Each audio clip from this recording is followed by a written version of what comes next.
लिंबाचे आज आपण दोन प्रकारचे क्रश लोणचे पाहणार आहोत. एकाचा वापर आपण उपवासासाठी करता येणार आहे आणि एक असंच आपण नेहमीच्या जेवणामध्ये त्याचा वापर करू शकतो.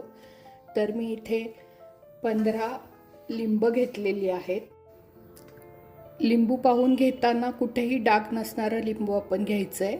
त्यामुळे आपलं लिंबाचं लोणचं हे बरेच दिवस टिकून राहण्यास मदत होईल.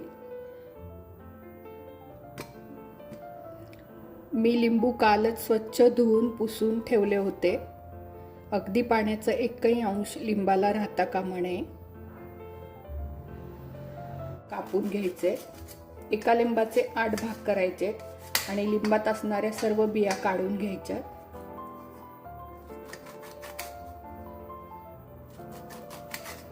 लिंबात एकही बी राहता कामा नये, नाहीतर मग लोणचं आपलं खाताना थोडंसं कडवटसर लागेल. अशा प्रकारे ह्या बिया सर्व इथे आपण काढून घ्यायच्या.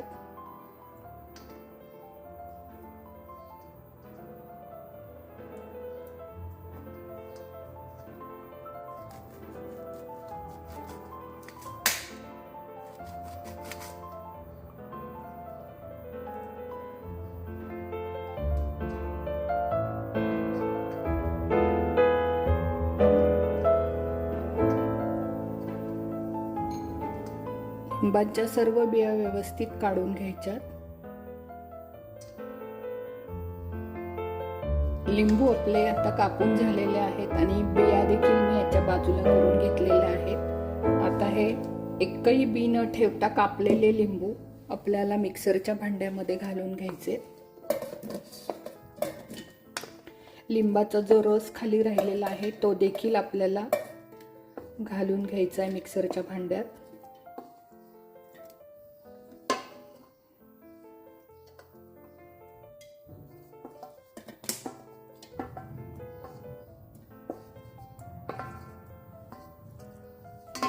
आणि हे बारीक आपल्याला क्रश करून घ्यायचंय.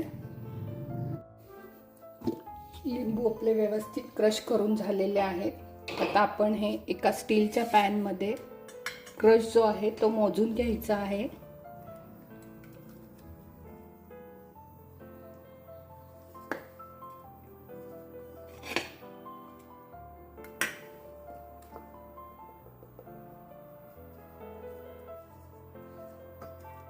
साधारण 2 वाट्या आपला क्रश इथे लिंबाचा तयार झालेला आहे.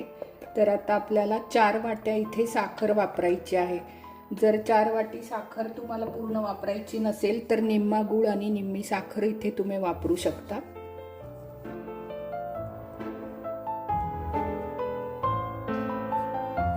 सेंधव मीठ घेतलेलं आहे. सेंधलोन पांदेलोन अर्धा चमचा. 1 चमचा जिरेपूड घेतलेली आहे आणि 2 चमचे लाल मिरची पूड हे घेतलेलं आहे. आता हे मी याच्यात टाकून घेणार आहे. साधं मीठ पण मी इथे वापरणार आहे. 2 ते 3 चमचे साधं मीठ घातलेलं आहे आणि हे आता आपण व्यवस्थित मिक्स करून घ्यायचं.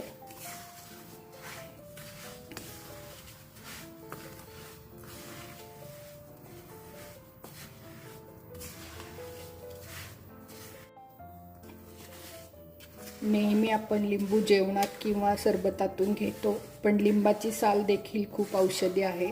ती पोटात जाणे खूप गरजेचे आहे. तर अशा प्रकारे जर तुम्ही जॅम किंवा सॉस, लिंबाचा क्रश असं करून ठेवलं तर लहान मुलं देखील आवडीने खातील. आता आपण हे गॅसवरती ठेवून देणार आहोत.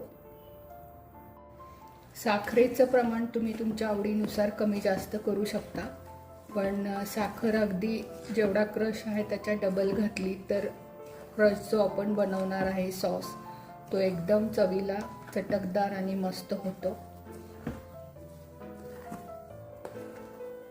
इथे फार अगदी फाईन बारीक केलं नव्हतं, कारण आमच्या इथे थोडंसं दाताखाली आलेलं क्रश हा सॉस जो आहे तो छान लागतो. मी थोडंसं जाडसर ठेवण्याचा प्रयत्न केलेला आहे.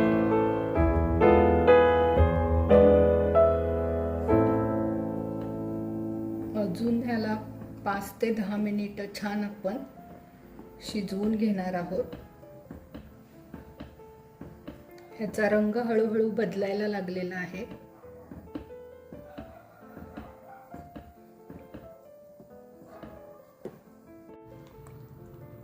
ह्यातील काही भाग आता आपण बाजूला काढून घेऊया.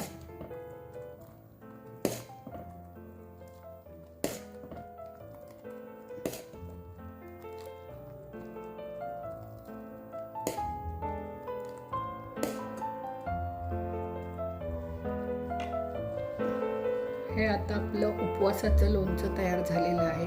थंड झालं की आपल्याला हे काचेच्या बरणीत भरून ठेवायचं आहे. याच मिश्रणात आता आपल्याला 2 चमचे केप्रं लिंबू लोणचे मसाला घालून घ्यायचा आहे. आणि आता आपलं हे चटपटीत असं चटकदार लिंबूचं क्रश लोणचं तयार झालेलं आहे.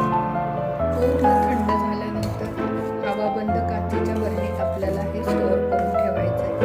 अगदी 1-2 वर्ष हे सहज आरामात टिकतात आणि तोंडी लावणीला पण खूपच छान लागतात.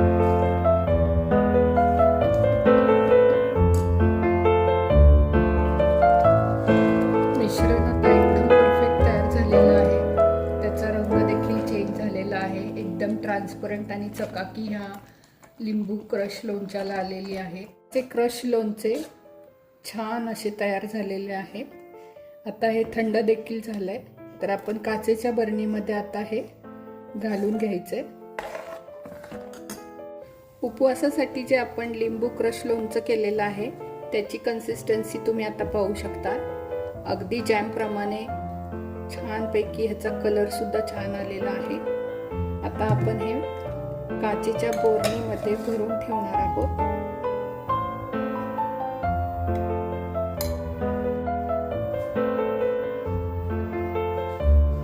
लिंबू मसाला वापरून आपण बनवलेले हे लोणचं देखील अगदी छान तयार झालेले आहे. त्याला पाण्याचा जरा देखील हात न लावता आपण हे व्यवस्थित स्टोअर केले तर 1-2 वर्ष आरामात टिकून राहते. दोन्ही लोणचे आपले अगदी कमी वेळामध्ये तयार झालेले आहेत. तर मैत्रिणींनो, तुम्ही नक्की करून पहा आणि माझ्या चॅनलला लाईक, शेअर आणि सबस्क्राईब करा.